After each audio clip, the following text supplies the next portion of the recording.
All right, I think we're good.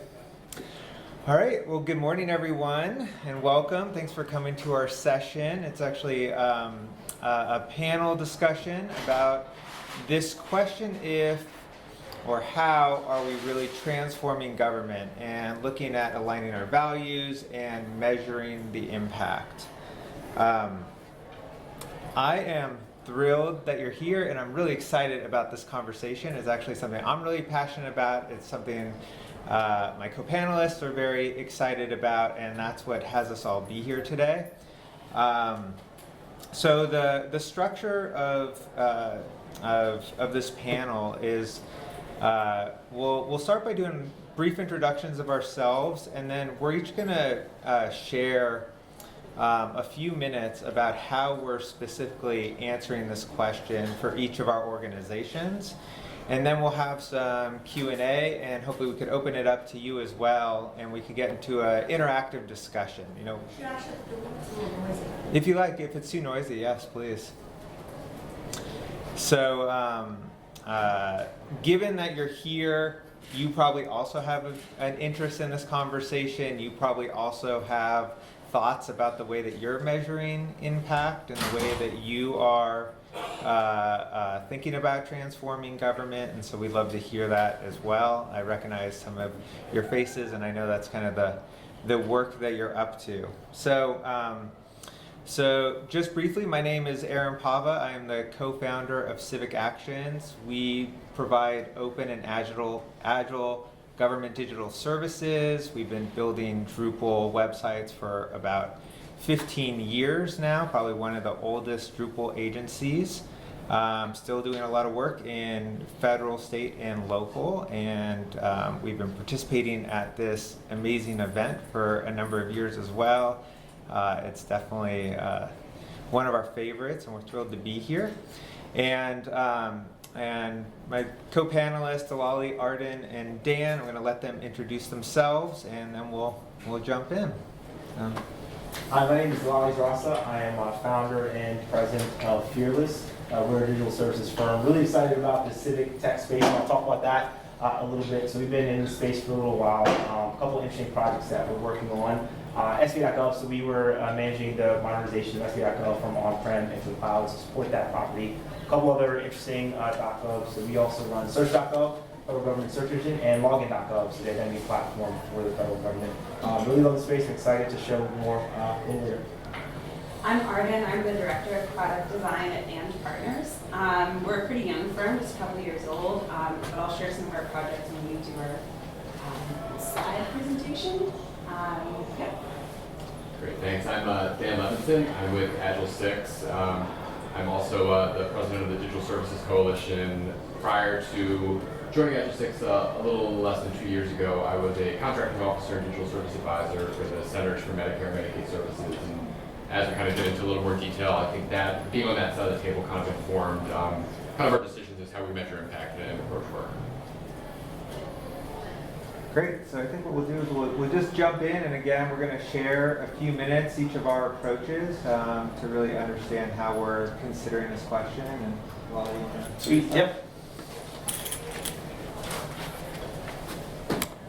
So I'll get started. So again, I mentioned run a company called Fearless, and as you can see from our cool shirt here, we said we build software with a soul. And our vision really is to create a world where good software powers things that matter. And what I mean by that when I say that, so I can go outside and push a button on my phone and magically a car will show up, right? I mean, heck, some places they've got cars that drive themselves. But depending on what city you might live in the country, you can't pay your water bill online. So there's a huge disconnect between technology, the advancement that's happening in the commercial space, and what's in the public sector. And so Fearless really exists to kind of fit in that space and to bring some of that technology into the federal marketplace.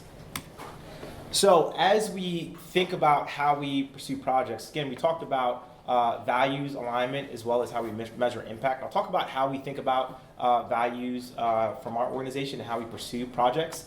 For any project that we tend to go after or consider, we've got a gate review process. And I'll spend most of the time in the first one, which is should we do this, right? Then we consider, can we bid it and put together an effective proposal? Do we think we can win? Do we think we can execute and do a good job on the project in particular? But the should we do this has raised a lot of interesting questions within our organization as we've grown, where people say, hey, sounds really cool. You build software with a soul. What does that mean, right? How do you determine if project A has a soul and project B doesn't? When you talk about powering things that matter, what matters? How do you define that? And we're having more and more of those conversations.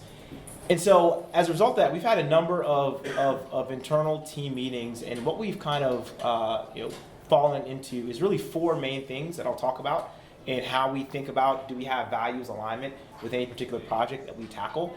And the first thing is, what we really care about is efficient government, right? We're all taxpayers, we're all residents of the country, and we want to make sure that our taxpayer dollars are being put to good use. And so when things aren't efficient, we get frustrated by that. We're all paying for it, and we're paying into the system, so we want to make sure that things are done well. As we tackled this, it was important for us to not only talk about and discuss what it is that we do and why, but also really putting the bookend and saying this is what we will not do, and really having that really clear as we drive alignment within our organization as we grow. And so for us, right, if there is any inclination that there's fraud, waste, and abuse within the project, it's not something that we consider within that particular deal. We won't overbill. And so I get that there's end of year money that must be spent, but if 5 people will do, then we're not going to bid 10 folks. And so that's something that we're pretty clear on as an organization. Something else that we care really deeply about is human life. And so the work that we have kind of spans the gamut from the civilian space, healthcare space. We do work within Department of Defense, national security, intelligence. And a lot of the concern, especially for our people internally, has been typically around like DoD, right? And why you're supporting the war machine. And so when we really kind of peeled this back, we said we value human life, and we will work hard to build technology that helps to keep everybody alive. That includes the war fighters that are out trying to do a good job across the board. And so that's kind of where we had drawn our line. The next 2 is not only should you be alive, ideally you should have quality life. And so we want to support projects that influence and can benefit that. And as we think about what we don't do is we won't engage in projects that don't take that end user in mind. And so if you have population A trying to make decisions for population B, and we haven't talked to the direct user that's going to be impacted, that's not a project that we're willing to take up. And we also believe very deeply in equity and social justice, and ensuring that people that are most at need really have their needs met across the board. So at Fearless, that's how we kind of think through the what matters test. And for us, it's got to pass at least 1, but it cannot fail any of them. And so as long as it passes at least 1 of these, we consider it to move forward within our gate process. And then that says, okay, yes, this is something that is in line with our values, but should we do it, right? And is it really good work? And Dan talked a little bit about the Digital Services Coalition. So we were also, in fact, everyone here, we're all founding members of the Digital Services Coalition. There's about 16 firms that have really come together. And what we did is we created our own version, influenced by the Agile manifesto. We created our own manifesto. And there's really 6 things that we've kind of looked at. And I think as we think about Fearless, these things are really in line, right? Is the project worth something that we think will do a good job that matters? And the first one is community over credit. So we're very much so, again, when we think about efficient government and really getting the job done, we want to work with other like-minded vendors, right? And so it's not, we don't really care that Fearless gets the credit. Ultimately, we care more about the outcomes. Purpose over profit. And again, the Agile Manifesto says that, things on the right we care about, we just care about the things on the left more, right? And so really having purpose alignment across the board is important. Stakeholders are important, but not more important than the user. Who is the actual user of the system, and are we meeting that goal? Innovation over risk management. We've got to manage risk. We've got tax dollars and other things at play, but it shouldn't stifle innovation. It shouldn't stifle creativity. And outcome over activities. Yes, do things, but do them if you're getting an outcome. And if they're not generating the outcome you want, you should skip over them. And delivery over deliberation. Meetings are awesome, and lots of meetings are had, but let's focus on delivery and making sure that we're actually getting things done. And so as we think about how Fearless looks at particular projects, it's got to pass the gates that matches our ethical values. But again, is it good work? And this is how we define that at Fearless. So I'll pass it on. Thanks a lot. Yep. And I think as Delali mentioned with the Digital Service Coalition, there's a lot of kind of, I think, common values between all of us here. And I think, I'll try to speak to some kind of maybe unique areas, but I think the Digital Service Coalition, the manifesto, I think that's something we all kind of take very seriously and helps guide the work that we choose there. My company, Agile 6, we are a human-centered digital transformation company. And by that, we're not just a development company or just a human-centered design or just a coaching company. We are able to kind of scrub in and meet people where they are and work with clients to really make digital transformation achievable. And some of our work, we're working actually with CivicActions and Arden on the VA.gov modernization work, actually building a Drupal-based content management system there. We do some work at Centers for Medicare and Medicaid Services on the quality payment program. And actually we are the prime vendor for a human-centered design contract there. And we also do have kind of various coaching work throughout CMS and a few other development projects. So we think we're pretty unique, and really the reason that we kind of take that full spectrum approach is everyone, I think, in government, they're at a different place in their journey as far as modernization, and we really want to be able to roll up our sleeves and help people wherever they may be. So, we have pretty similar, I think these top 3 bullets, and I'll get to in a little more detail, similar to as Delali mentioned, kind of a stage gate, and similar to Fearless, the first 3 in our 3 main areas of criteria, they have to pass each area of those. If anything fails, we're not willing to go forward with it. And we're about a little over 4 years old, so we're kind of in between end partners and Fearless, kind of in our journey, in our growth there. And we very much take a very lean approach to business development and strategy, so we can really focus on delivery. And that also means that we have to be really smart about the work that we go for in the agencies we support. So as I kind of we'll get into what that means as we walk through this. So at a high level, and with the background I had mentioned as a contracting officer, is the contract and the request for quote and the way the client wants to work, is that aligned with the way that we approach work? The next one is really at a high level and similar to, I think, where Delali expanded on. Are we going to be part of the solution or part of the problem? Next is, does this maintain, improve, or reduce our talent density as a company? And the last one isn't really one of these criteria, but it speaks to, we kind of take an inside-out approach sometimes to better know a client and the work. And being a small and smaller company and very targeted with our kind of business development efforts, like I mentioned, we've often done coaching work at different agencies, and it's really been a good opportunity to get in there with 1, 2, 3, 4 of our Agile 6 employees working there, and really get to know the space and understand, is this something that we want to work? Can we have an impact? Is this a place where our people feel good working for?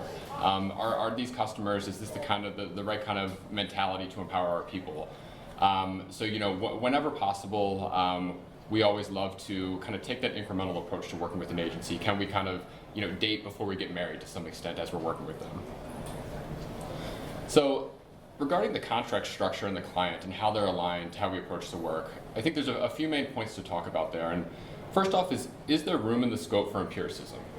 And by that I mean, with Agile 6, we only look for outcome-based contracts. And usually that's a statement of objectives or a performance work statement. And the reason we do that is because it's really based on meeting certain outcomes and objectives, and it's not, if you've seen very prescriptive statement of works that say, hey, for the next 5 years you shall do this, you shall do that. We are not willing to take work unless it leaves room in the scope for us to understand the problem space before prescribing a solution. So that's kind of what I mean by as far as room for empiricism. And there is, with U.S. Digital Service and 18F and the DITAP, which is a program to train contracting officers, there is a movement, so more and more work is coming out in this fashion. Next is the contract type allow for an outcome-based approach. And by that, we do work at the Department for Veterans Affairs, and we're actually on a T4NG. It's a very large $20+ billion contract vehicle. And we're often seen as kind of the weird vendor who just passes on a lot of the work, and they're actually onboarding a bunch of smalls, and we're one of the only companies who's still small business and kind of going to stay on that track as they bring in other companies. And the reason for that is a lot of the work it's more staffing-like. They want to, it's kind of a race to the bottom rate-wise, and they're just enormous in size. And there's no way that we could, maintain and kind of be the type of company we are, which is not a staffing company. We're a company that delivers outcomes. So that's very important to us, and for that we often look for firm fixed price work or time and materials work if there's clear objectives and outcomes that are to be met there. And lastly, how does the client approach the work and manage the work? Is it from a command and control perspective, or do they actually allow, provide intent and allow people to actually, do the work, introduce learning, be transparent in the way they're working, and then kind of work iteratively towards solutions?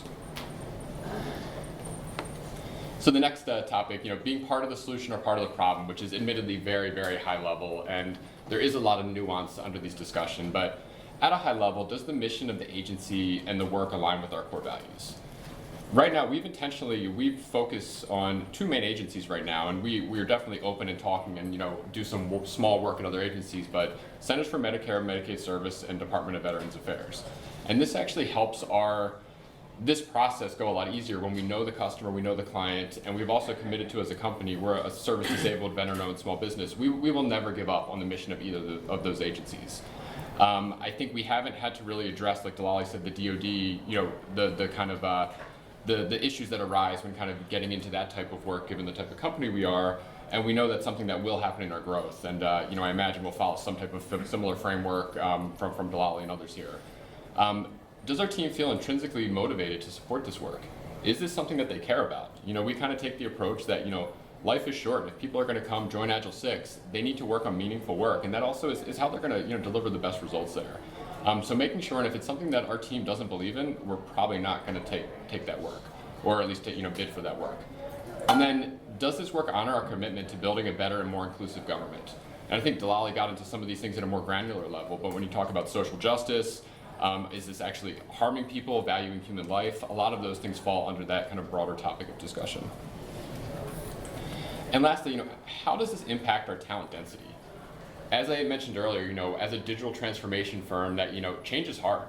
And going into an agency, there's a certain level of experience, of talent, of Sixers, we call Agile 6 employees, that is needed to really deliver on kind of our promises there. So that being said, we have to, looking at different opportunities, as I mentioned, some of the larger scale work at the VA that we kind of pass on sometimes, when there's a race to the bottom and the average rate is $70 an hour for a developer or or a coach, whatever it may be, we just don't feel like we can continue to follow through on our promises and really why we're here as a company. So we also look at work and say, is this going to be able to maintain or improve our talent density? If the answer is no, we're not willing to take that work. And as I mentioned up there, we have passed on a lot of work that we may have had a good chance of winning, but it would turn us into a giant impersonal company that we just never want to become that. So that has to be really intentional as we work through that. So that's life. Thank you. Hello, I'm Arden from And Partners.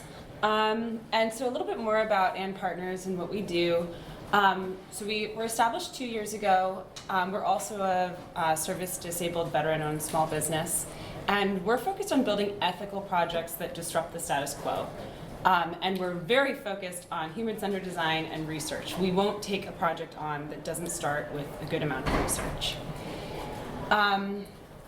We do this with maintaining a small, adaptable team. We really like cross-functional teams. We try to have people who have their hands in many different pots, who are technically capable, everyone on our team is a designer in their own way, whether you're an engineer or a product manager, we consider you a designer. So everyone's accountable for the success of the products, and everyone is sort of collaborating on every element of each project. So we're super nimble, we're super adaptable, and the other thing about our team is that, as you can see by our name And Partners, we're quick to bring on partners temporarily or sort of team with other companies in order for a bigger project or for a project where maybe there's like a heavier focus on writing, we can bring someone in to do those things. And we kind of have like a really good network of folks who can do that.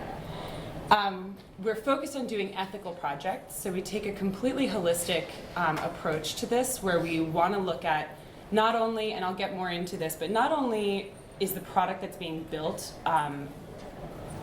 for the good of people, but also is it being done in a way that we can help, that we're contributing value, that we're not, as Delali said, wasting government money, etc. And then we're focused again on human-centered design. So we always put the user first, no matter, again, as Delali said, no matter who the stakeholders are, the user and the people who are benefiting from the product are the first and foremost important group of people to engage with, to possibly employ for each product. So the first kind of question, we as we're sort of developing ourselves as a company, we have decided to put together a framework for what kind of products we'll take on. And the first question that comes to mind is, okay, well, what are the products we won't take on? What's unethical?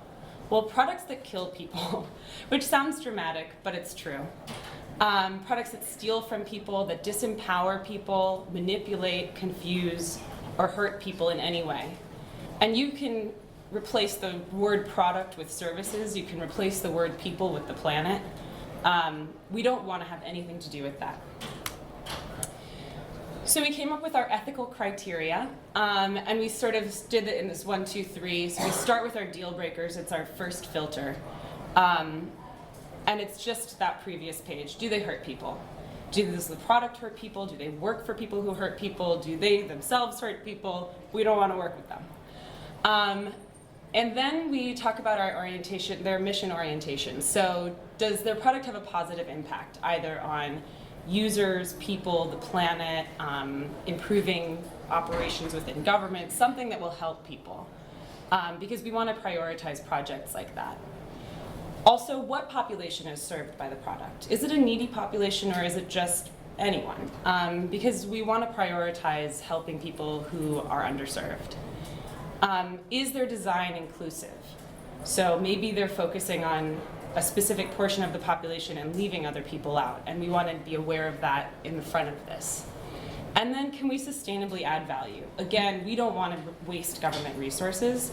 We don't want to take on a project that our expertise isn't filling a niche that's extremely valuable. And finally, we have our success criteria. So maybe the agency or the organization is great, maybe the product they want to build is great, but we still need to know that we're going to be able to communicate with each other. So will the client accept our process? As I mentioned, we always start with research, and we don't want to work with anyone who says, you know what, we already did the research, and just kind of do what we say, because that's not how we work. Perhaps we could read their research and say, oh, it's pretty solid, but for the most part, that's cutting corners, and we don't want to cut corners. Cutting corners is unethical. Is the client transparent and consistent? This is another thing during the intake process, or the whole process of getting to know the client before you actually sign a contract with them. It's hard to know what it's going to be like to work with them. A lot of times they're extremely transparent, and the only clue we can get about how truly transparent they are is if they're consistent throughout that whole process. Do they say we're going to have access to all these people and then change who the people are?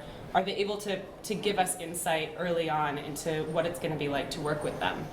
And trying to flag people where the communication is going to break down before you get into a contract is just obviously, even if you're not working specifically on ethical projects, it's just better to try to do in advance.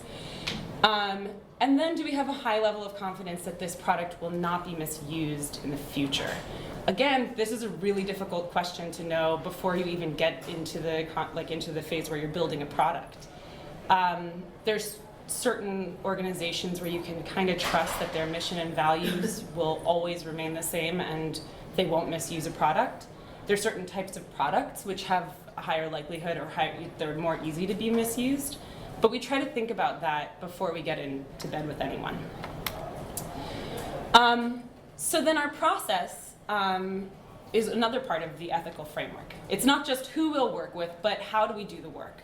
So I mentioned this a few times already. I'm going to mention it twice again right now. But we always do research because we don't know everything. And if we make assumptions, that hurts people. And so starting with research, putting in a large discovery period, being really scientific about it, and also just ensuring that that's like a huge part of the project and never skipping on it, and doing it throughout the process. Including users in the project whenever possible. So if, for instance, I'll talk about this in a minute, but we're doing a project with Indian Health Services. And we don't have any Native Americans or Alaska Natives on our team. But we had to make sure that somewhere in the group of subcontractors that was working on this, we had representation. Because if you don't have representation on the table, you can do as much research as you want, you're still excluding people and excluding viewpoints that are critical for the success of the project. And then testing, which is technically also research, but making sure that your product, as it goes live, is working, it's working as it's intended, and that people know how to use it. So finally, just a little sampling of some of the projects that we've done. And the bookends on this, you'll see going after ethical projects, sometimes it's seeing what shows up online, and sometimes it's actually going after them and creating the product. So for Hurricane Maria and with family separation, Eduardo, who is the founder of and Partners, he actually went and found groups of people to work with to create these systems, these products, which were, for Hurricane Maria, it was helping local Puerto Rico small businesses bid on government contracts, because most of those were targeted at like continental US small businesses. And then for family separation, it had a few iterations, but they really quickly created a database where folks could register children and adults who may have been separated and connect them with lawyers. And then with Indian Health Services, that one was not one that we went and sought out, but that we were sort of brought in with like as a sub. But again, from an ethical standpoint, being able to know that it was a population that we could help using human-centered design, and a government agency which was going to be receptive to our process. All right, so I'm going to get a little bit more technical, and a lot of the work that CivicActions does very much aligns with the other folks. So, you know, what we're looking to do is transform the experience of government by providing agile, open, digital services. And one of the things that we've bumped up against, so as I mentioned, we've been around for 15 years. We've done about 200 different projects, mostly in the government space. As we think about choosing projects, that's really where the rubber hits the road, right? Like, you could think about, like, is it going to kill people? Is it, you know, are there ethical considerations with this project? But to be honest, when you receive an RFP, and I'm sure you know this for the folks that are in the room, like, you don't actually know exactly what you're going to be delivering. There's a level of ambiguity oftentimes with the agency or with the project that you don't really clearly understand. And the gray area is actually really, really large. And one of the most difficult things is actually using that short period and responding to in the response to the RFX of, you know, does this meet our values? Does this align with our theory of change? You know, are there really any questions that we can get clarity on about this project? You know, is there trust with our partner, or do we trust this agency? Will we have direct access to users? You know, all those types of questions, right? So one of the ways that we've done it at CivicActions is that we have actually built a tool for this. So if you're familiar with a P-win score, which is like kind of a way that organizations often measure the probability that you're going to win a project, and you come up with some type of numerical value if you're going to make a bid, no bid decision. This is essentially analogous to that. So we do a P-win when we bid work, and we also do an impact scorecard. And then basically what we do is we realize that the incentives from the sales team are often different than incentives of the delivery team that's actually going to do the work, right? Sales wants big projects. They want to get those wins. They're not necessarily looking at like all the different considerations and if the delivery team would feel, you know, joy from delivering this particular project for whatever agency. And one of the ways that we have resolve that is we take one person from the sales team and one person from the delivery team to each fill out the scorecard, and then they're reading and comprehending the RFP. They both do scores, then they evaluate those scores next to each other, and then they get consensus on a score. So I'm going to dive a little bit deeper into what this looks like. So these are the specific questions that we ask in that scorecard, and I mentioned some of these earlier.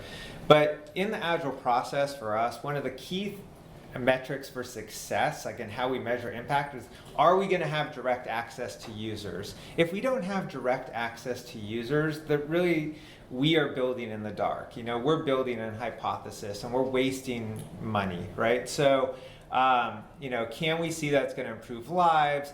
Does the client actually have impact goals or outcome goals defined in the RFX, right? Like, have they already defined what success looks like in 3 years or 5 years from now?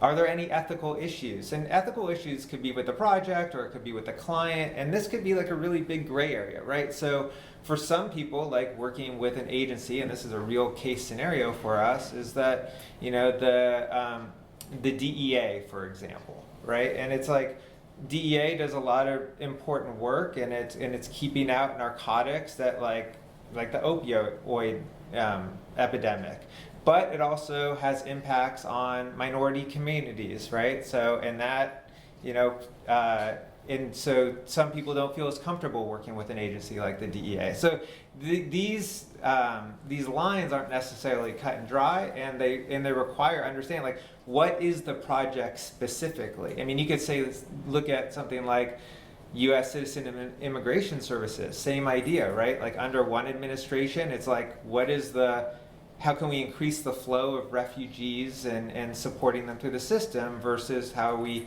targeting communities and supporting ICE, right? So it's like there's same agencies that, you know, and different administrations or different projects could have, you know, answer these questions differently. We're very clear about our values, and, you know, we look, is there anything that has us compromise our values? One of the key questions that we ask is really about our teaming partners. We do a lot of teaming. I mean, our team is, you know, we're a small business, but we work on large projects, and we often have teaming partners, and that is one of the things that we're considering. Like, do we trust this teaming partner? And will the teaming partner prevent us from having direct access to the project owner or the users, or are they filtering the information, you know, that we're not necessarily getting, you know? So we want to have that trust. And again, I mentioned openness is one of our core values. We want to contribute back to the community. So is it under open license? Are we going to be able to contribute back? And then ultimately, are we going to be proud of this work? You know, be able to, I want every project that we do that we want to put on our website. We want to do case studies. We want to share with our parents. We want to share with our friends. Like, we did this. We built the VA's, you know, site with Agile 6 and Nava, or, you know, whatever it is. Like that kind of, that gives a sense of just, you know, it's a place where we always want to return to, and helps enhance the reputation of ourselves and our team members, and, you know, we understand that it's important. So specifically, what does that look like? So it's actually a Google Doc. And, you know, it's not very high tech here, but you know what it is, like you know, these questions, you have like the excitement level, the user access, the improved lives, all these criteria, and then there's drop downs. And then each of the answers for those drop downs have a numerical score that are weighted differently. So an answer might be weighted 10, or one might be a negative answer. Some of the questions also have flags. So it could have a score, and then if it has ethical issues, it also creates a flag. So in addition to the score, you're getting this a flag, and that like goes into the next part of the process. So I'll show you that in a moment.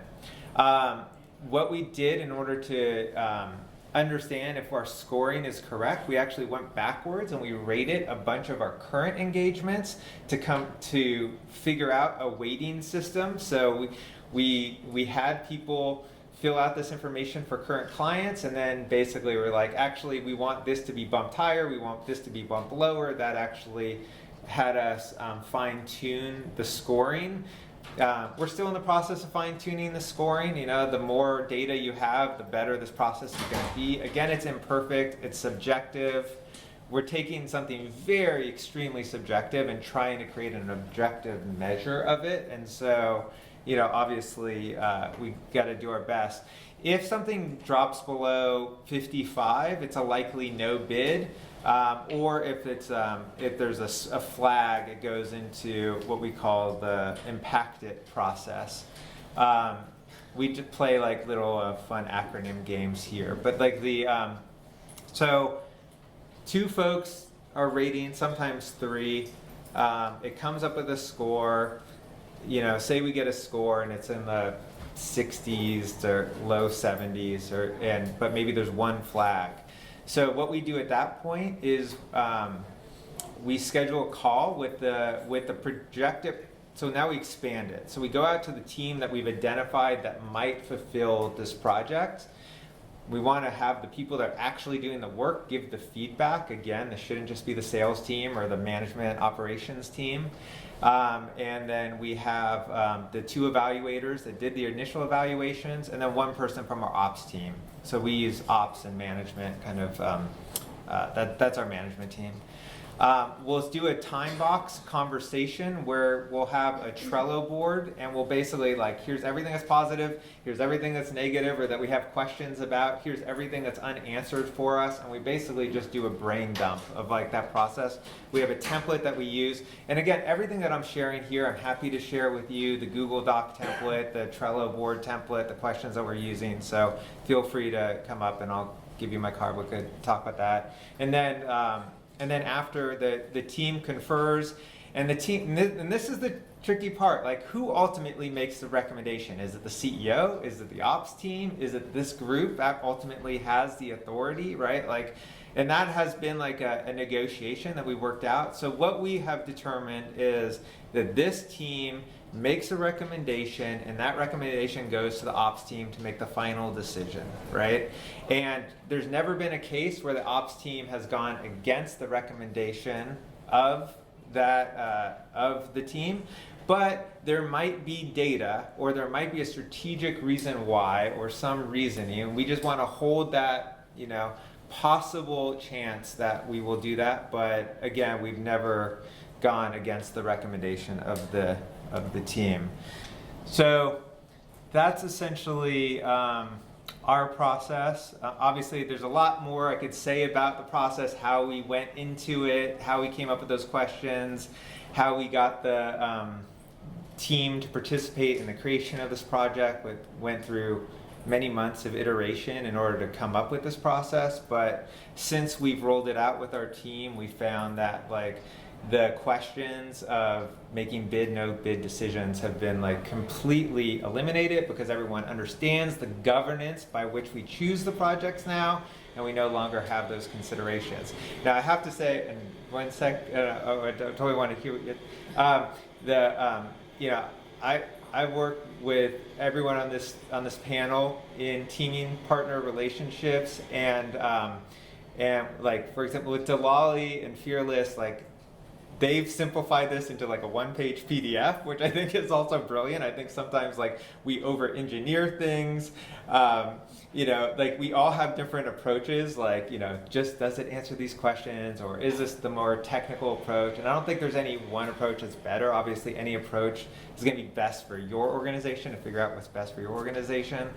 But I think, I know all of us are committed to openness and sharing our process and how we do this work. And I just really want to encourage you to, you know, what we're committed to is like spreading, you know, these kinds of questions, because I think as more and more organizations that work in government are engaging and thinking about how we're measuring impact and how we're choosing projects, you know, we'll have more of the kind of impact that we want to see in the world. So with that, I know we have just a few minutes, but I want to open it up to y'all. And like, yeah. So let me flip the model for a second. What are your biggest pain points with your clients? Because I am your client, right? So, but also I do web development, right? But the people who say, I have an idea, we should do this thing, sometimes sometimes I have to talk them down off the cliff. I really don't want to hear myself on the front page of my website, things like that, but there's also bigger things that you have to talk them down. So, and get my users' pain points and I see how I can work on our website, but what are your pain points from us? When we start to, what drives you nuts? What makes a project fail? Because if I know that better, that will help me, for me, one, talk them down off the cliff, but also set on a bit up. I can start. I mean, I think just being able to have open and transparent conversations about, there are within government that there's still immovable objects as far as onboarding processes and getting security clearances. And I think just being open and realistic and not to say that's we have great customers who I think are willing to have those conversations, and there's kind of varying degrees across the spectrum there. But I think just being, we Agile 6 was actually established kind of in response to the digital service playbook, and we align with a lot of the U.S. digital service values, and find the truth, tell the truth, and that is easier said than done sometimes with clients, when especially coming from a system that really does incentivize vendors sometimes to work in the black box and not work out in the open. So how can we be transparent and tell the truth without feeling, getting slapped on the hand too much when, hey, like this is going to be okay, but we want to expose this thing, and that really just takes building a relationship and kind of ongoing conversations.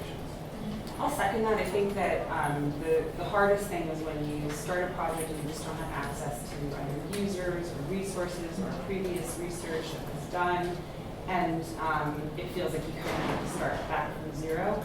And oftentimes the people who you're interfacing with, they just don't have the power to snap their fingers and give you all those things. So just maybe sort of explaining the value and helping them navigate through that process of, okay, I need access to users all around the United States, and I need it soon, So we'll help you make this Facebook campaign. We'll help you do whatever we need to do to make that easier. Another thing, as far as users having ideas that might not be realistic, clients having those ideas, you get really good at listening to those and getting to the root of why they like that idea, and when necessary, redirecting it a little bit. But I think it just takes a lot of patience to listen through that whole process, because usually there's a reason why they like the website carousel, or they really need user personas, and maybe there's validity behind it, or maybe there's some other reasoning behind it that you can sort of capture with enough questions. Because clients can't always express their own pain points, but they express it through a solution. So yeah. So, Yeah, I'd say my thought is kind of more our pain points are clients that want to look agile and sound agile, but they don't want to be agile. and that can manifest itself in a number of different ways. Like we'll talk to folks and they'll say, hey, go off and build this thing, and well, who's your product owner? Who's the dedicated person? I don't even have a product owner, right? Come back in a year, and so that iterative learning isn't there. They're not part of the process, and that's a huge red flag to us if we don't have a product owner that's been dedicated. So we'll ask it typically during Q&A. If you have someone, how much they're dedicated to a particular project. I think that plays out in even forecasting. We've had clients that have said, hey, we want you to forecast all your AWS costs and your infrastructure costs for the next 5 years. I'm like, that's how the elastic environment works, right? It can scale it down depending on how you use it, right? So not really kind of understanding the nuances of that space, I think is important. And really getting the tenets, whether it be the US digital services playbook, and kind of really leaning into that. And the iterative learning and the conversation that Dan talked about is really important. We've had CEOs that, after an RFP, they said, well, how do we do? Tell us about the RFP process. And it's been learning for them. They said, what did you like about it? What didn't you like about it? We did this. Was it good? Was it bad? And they've taken that as feedback into future RFPs, which I think is awesome. We're both winners and losers of the bid. And so we're getting feedback, and kind of that open line communication has been great. Yeah, I'll just echo that. Dedicated PO that we're have trust and we have rapport with and that we're working closely with, and then how seriously are they taking retrospectives? Retrospectives are where all the learning happens. Like, you need to be engaged in the retrospectives. The right people need to be in the room in the retrospectives. They need to hear the pain points in the retrospectives. Like that's what we learn. That's where we establish the success of a project. If you're not taking that seriously, we're not going to be successful. So. I have one more thing that I forgot to mention is this concept of really one team, one fight. So there isn't here's government, here's vendor, contractor, but it's we're together, and we've got a shared outcome that we've got to deliver together as a team, and that's really important to make sure there's a line on that from the onset. So my question was just, once you've used this process to filter the projects that you want to do you ever go back at the end of 2 years, 3 years, and sort of look back and see what your original rating was and whether or not it held true? Yeah, I mean, this is a newer process for us, so we haven't had like that far, but one of the things, as I was mentioning, in the building of it, we went back and did all the projects, our current projects so before. One of the things we noticed, there was 1 or 2 projects that would not have been a bid using this process had we done the process early on. So that was interesting. We just did a recompete for a DoD project. Again, DoD is a sensitive thing. We don't want to support the war machine or actually killing, but there's security that goes along with that as well. And and I was surprised to see that, and it wasn't biased from the ops team. It was like the team decided to go for the rebid, for this project. But we had another client, we did work with the DEA, and that we opted not to do a rebid. So we're doing it as it comes, as where that's showing up for us specifically is we're doing it as rebids are coming out. One of the questions that I had, especially for Dan, who's a former contracting officer, was, what happens if you start a project and you're like 1 year and then they say there's like 5 option terms and the government has options for those terms, but can you decide to opt out of a project if you decide it no longer matches? And maybe you want to speak to that. But.